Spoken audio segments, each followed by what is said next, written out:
camera a little bit, just by changing the field of view, lowering your lens angle, just so that we have a little wiggle room in case objects are casting shadows from off screen. So we widen the camera first.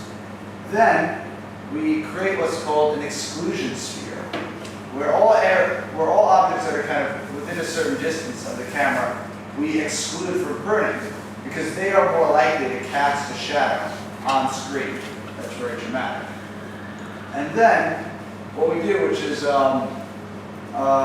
also create an exclusion list for things that we never want to prune, say candles, which often hold light sources. We might not want to prune. We also do things like check for constraints. If one object's position depends on an object that's off screen, we want to consider them together, not independently. It's a little fancier, but to be automatic, we were doing constraint checking if things are parented or have constraints. Then once we do that, we render an image where each object has a unique ID in its shader, and we look at those IDs, and any object whose ID was not included in a pixel, we remove.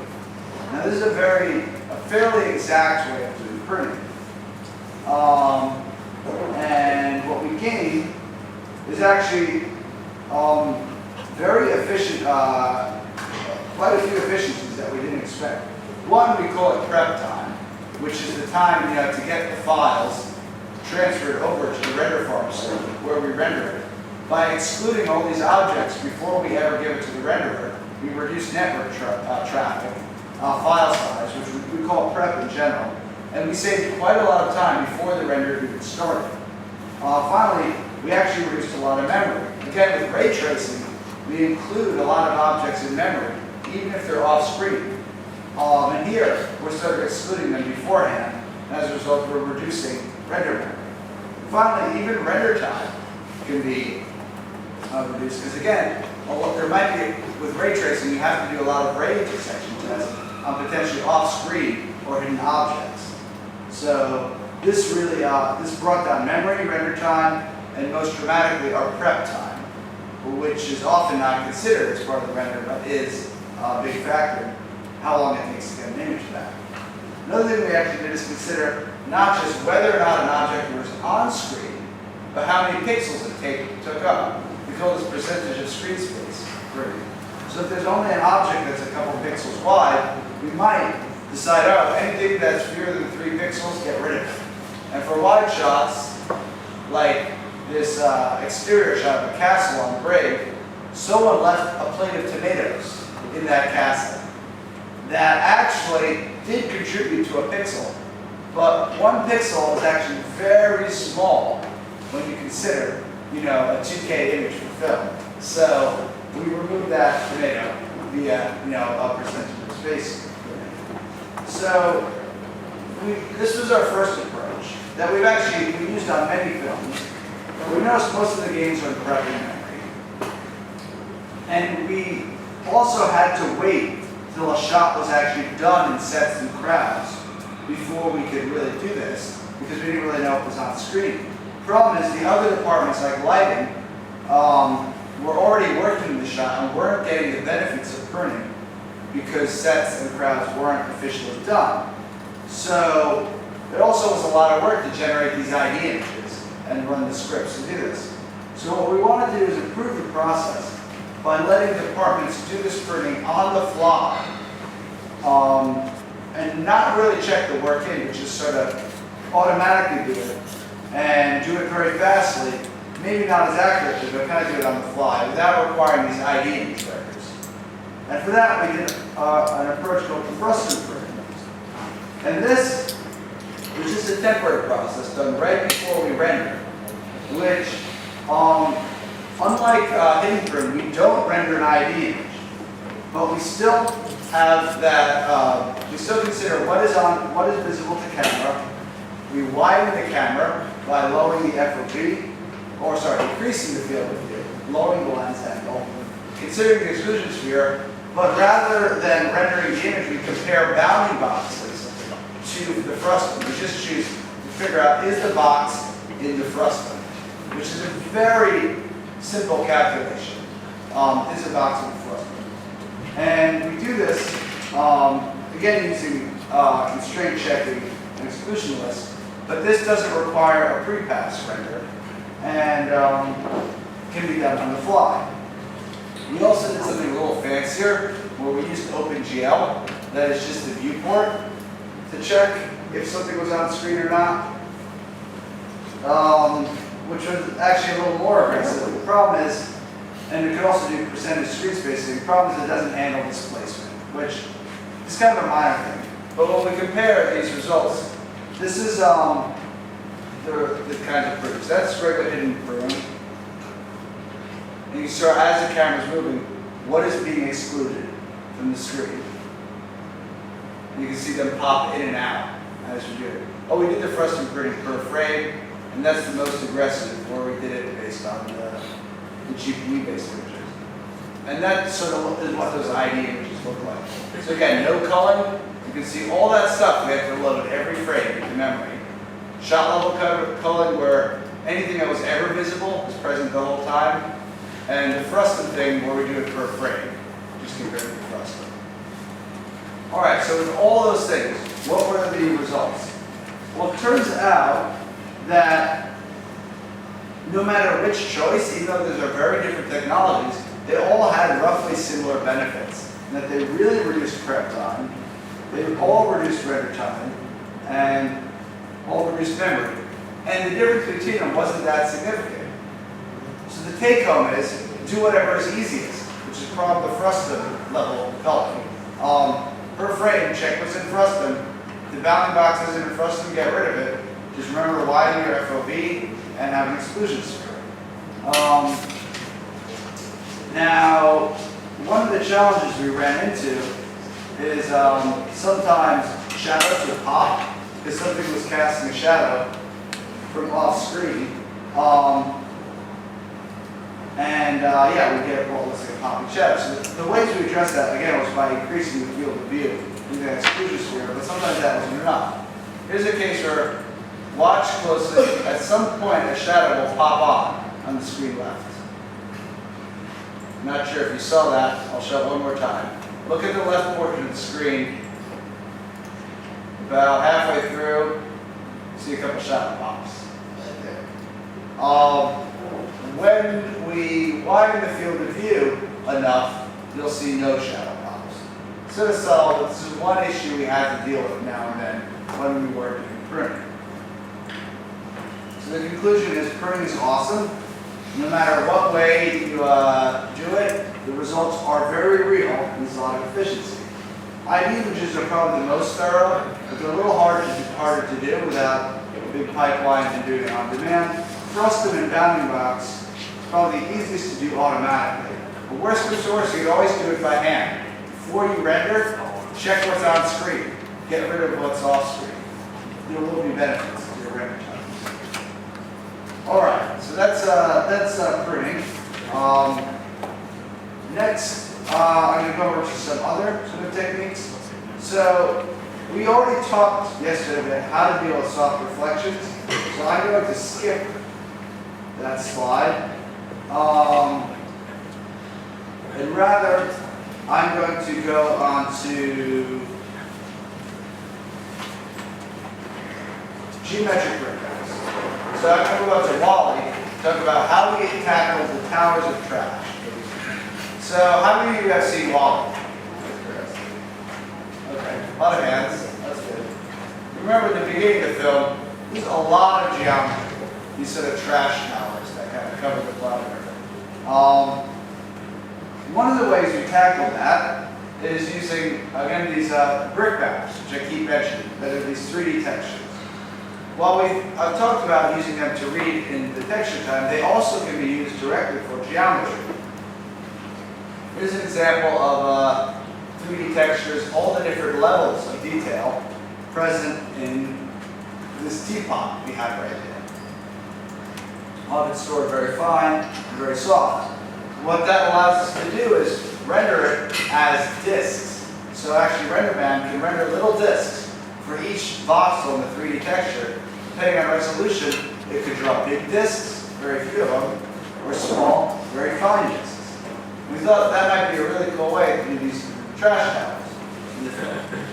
And it turns out, yes, that actually worked very well. When we replaced those last 6 hills for geometric brick maps, as we approached the end of the shot, we saw render times go down, as well as our memory go down. And here's the comparison. That's the real geometry, or we changed it for brick maps in the back. A little further in, real geometry, brick maps in the back. You can barely tell. There's a little bit of a specular highlight difference, but it's not very big. Same thing in the back, replacing those. So one thing though we noticed, and this is actually an interesting lesson, is in isolation, render times might look like they're going down, but once you do it at a large scale, one shot savings might actually make another shot slower. This is the percentage of CPUs being utilized on the render farm across the evening, and you can see a huge dip at certain points in the evening. And RPG, which is looking at these stats, said, what happened here? And what I mean by CPU utilization is, you know, do you guys use Windows largely? Yeah. Now in Task Manager, you see the performance. If all is going well when you're rendering, all of your threads, they have 100% CPU utilization. That's how you know the renderer is doing its job, it's getting enough data. We strive for 100% CPU utilization. And we're graphing that, we're checking. And if it goes lower, that's like making our renders take longer, even though it's the same thing. But what we noticed is we had 68 gigabytes of brick map data for those hills. And when we read that over the network, we couldn't provide the render farm machines with enough data quick enough. The network slowed down. And as a result, CPU utilization went down.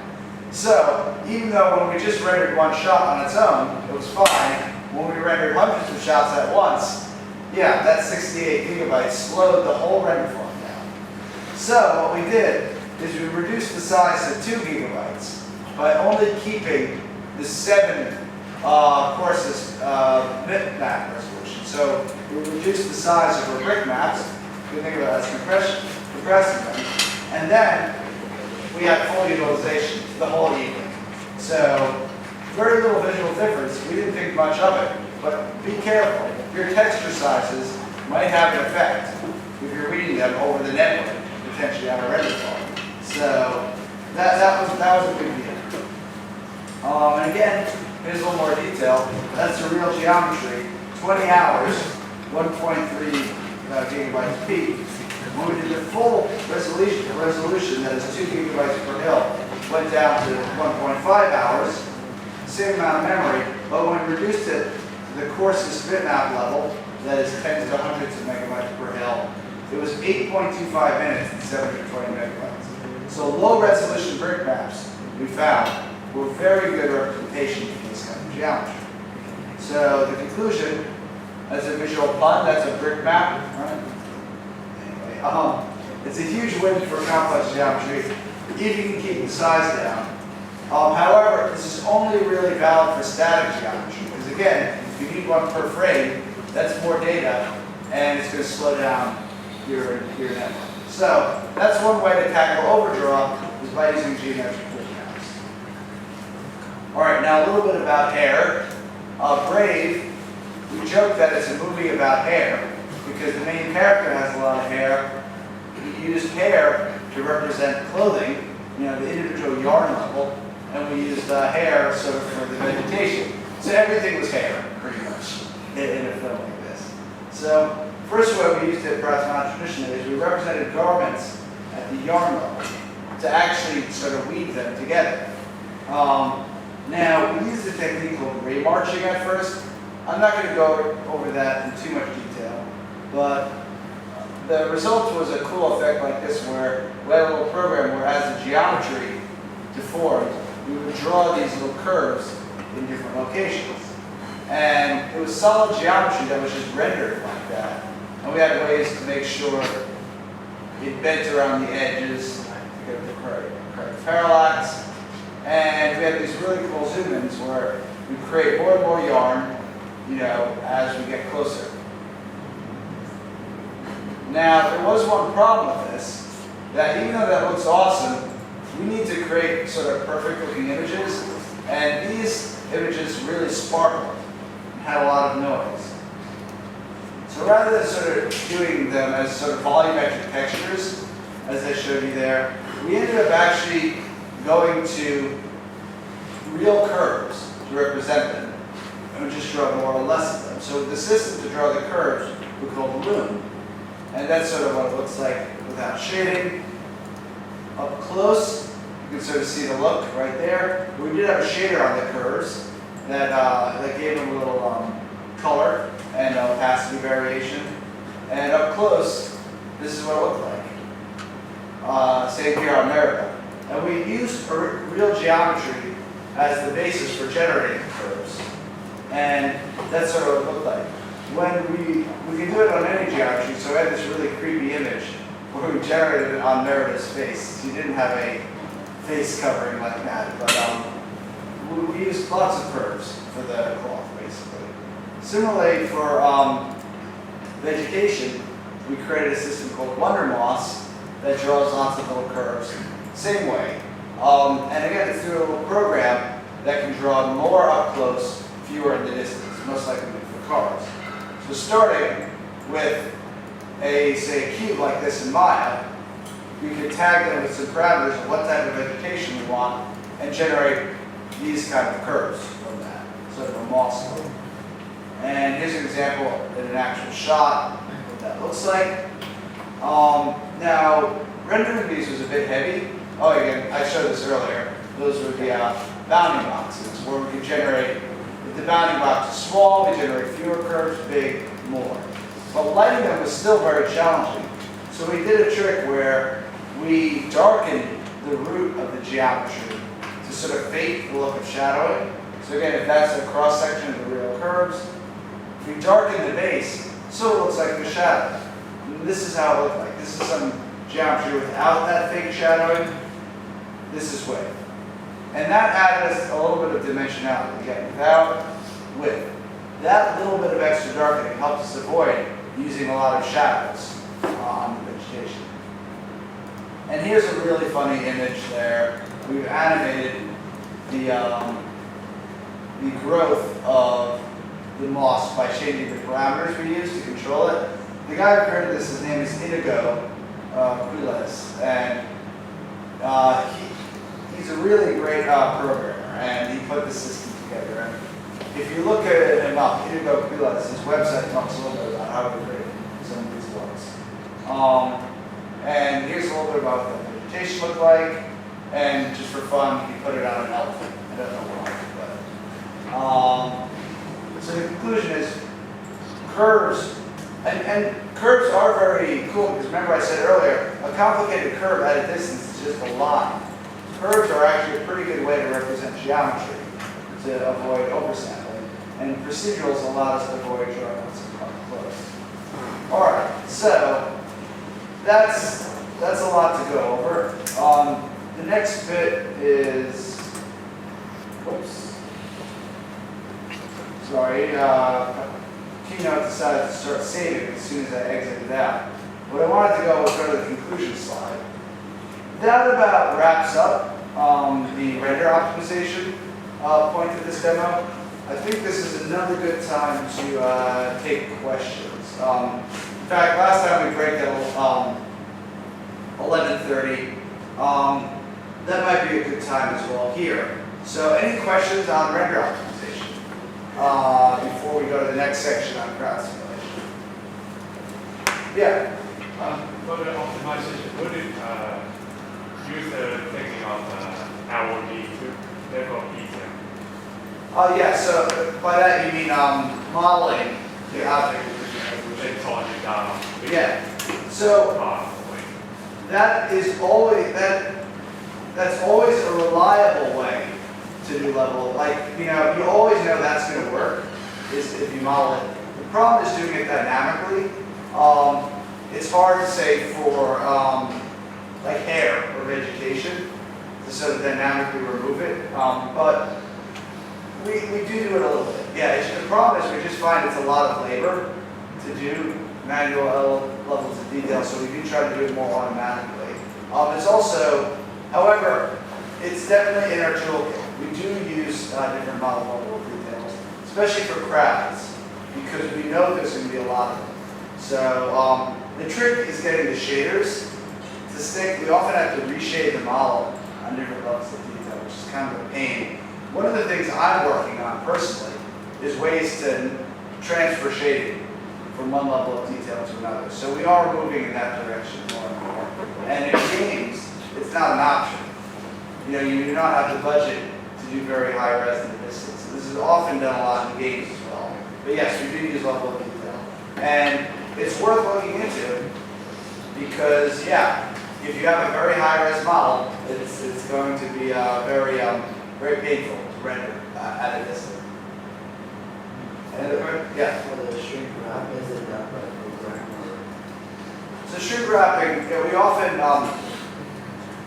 we have a system to do it automatically where we run a command where we have the model and we say make shrink wrap. It adds the model to a shot, sets up the camera, applies the shader that does the ray tracing, converts the textures, and kind of installs it. So it's sort of automated, but there are ways to do this more manually. There's a program called Substance that is used for games. This is actually a technique used in games, by the way. Substance, which is a Maya plugin that can do shrink wrapping from a high-res mesh to a low-res mesh. Mudbox, I think, also can do this, but I recommend checking out Substance from Maya. It should be able to do this technique. And I think, you know, I think I have internet right now. Let me show you that. So, let me look up YouTube.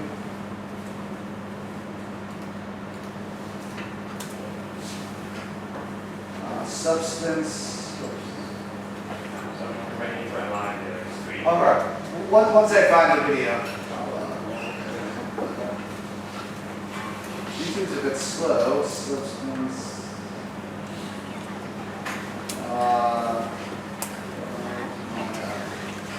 No.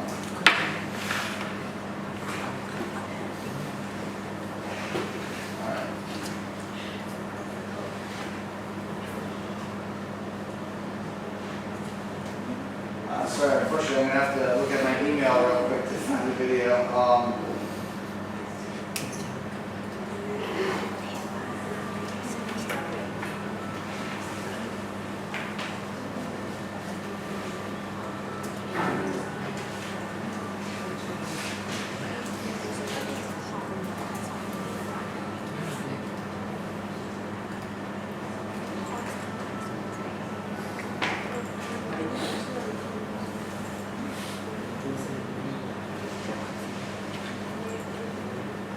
All right, I think I found it.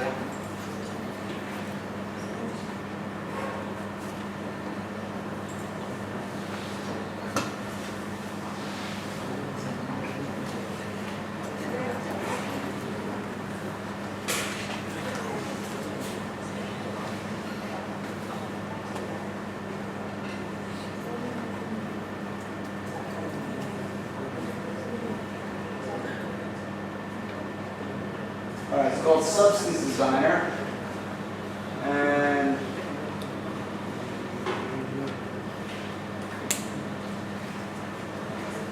let's see if we can get this to work.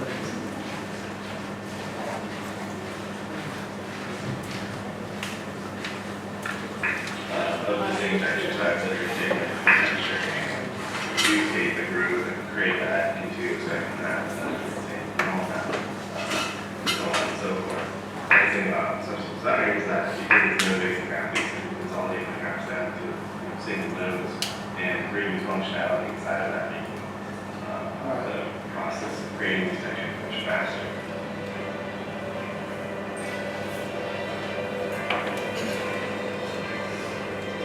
So I think this is used for games a lot, but it's sort of a node-based interface for combining textures.